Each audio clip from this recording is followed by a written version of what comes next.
Françoise Nyssen, une ministre 13 fois grand-mère. Confidence intime de la patronne de la rue de Valois. Victor Hugo a merveilleusement décrit l'art d'être grand-père. Françoise Nyssen connaît ces classiques d'autant qu'elle est 13 fois grand-mère.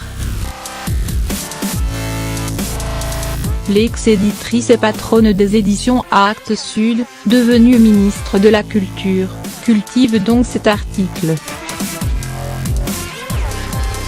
Avant de rejoindre Paris et ses tempêtes médiatiques et judiciaires, elle vient d'être épinglée cette semaine par le Canard enchaîné pour des travaux non déclarés dans la maison d'édition qu'elle a dirigée, alors que le parquet de Paris vient d'ouvrir une enquête préliminaire à ce propos. La ministre a trouvé du réconfort auprès des siens cet été. Elle a notamment passé du temps avec la dernière de sa tribu, Lily, 3 mois. Née pendant le festival de Cannes, c'est une vraie star, s'amusait-elle d'ailleurs, ravie de partager avec son mari, sa fille, Pauline, et le compagnon de cette dernière la parenthèse estivale dans le refuge familial. Une vieille bâtisse de 1790, près de Briançon, dans la vallée de la Clarée à quelques pentes de l'Italie.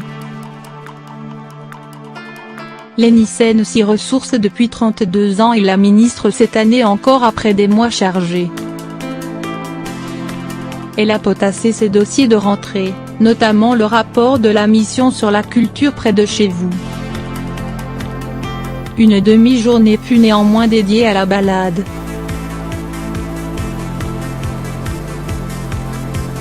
Moins haut que d'habitude car les bébés supportent mal l'air vif des cimes.